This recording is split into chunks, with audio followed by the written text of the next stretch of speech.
My name is Aaron Englehart.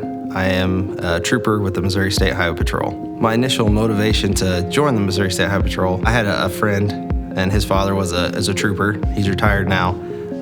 Speaking with him and just being around him, it influenced me to want to make this career choice. I've been a trooper in Jackson County for 6 years. The record that I hold is for the most DWI arrests in a single year for the Highway Patrol. In 2015, it was 175 arrests in a year. And then in 2017, I broke my own record. It was 181 arrests.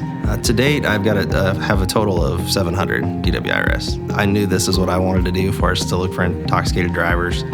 So I've made that a priority from day one. Dwi Charge it's a driving while intoxicated charge. That can be alcohol or drugs. For a DWI offense, for a first offense, you're looking at, it's a Class B misdemeanor. So you're looking at up to 6 months in jail and a possibility of up to $1,000 in fine. I've stopped and arrested minors for driving while intoxicated. I mean, it's processed just like an adult would be.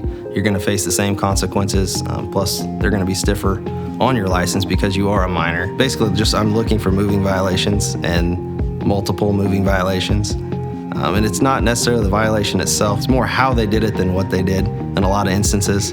It was just last year, 2018, it was 1 out of 3 cars that I stopped where I arrested for driving while intoxicated. This tells me that there's way too many out there. You run into these people way too much.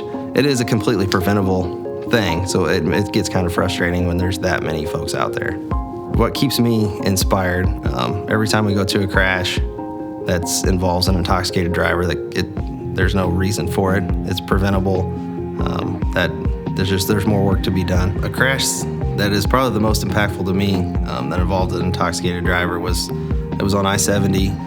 It was in 2016. It was an intoxicated driver. It ended up being his 5th or 6th offense. He didn't have a license. He rear-ended another vehicle, killed 2 children, paralyzed the dad from the neck down, and the mom was seriously injured as well. Actually dealing with it is it tears at you. It's very frustrating.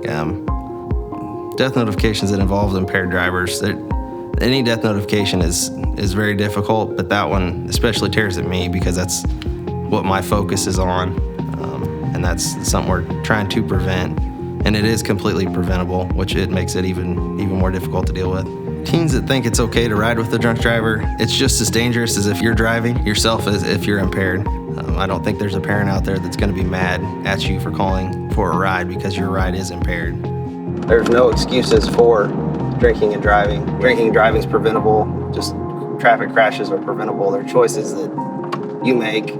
The main things I would tell, let's say a 5th or a 7th grader, to inspire them is to know their decisions don't just affect them. I would encourage a teen to take a pledge to be safe and sober, just for sheer accountability. You're going to have peer pressure growing up. You're going to have friends that are drinking, and it's accountability for you to make sure you stay on the right path.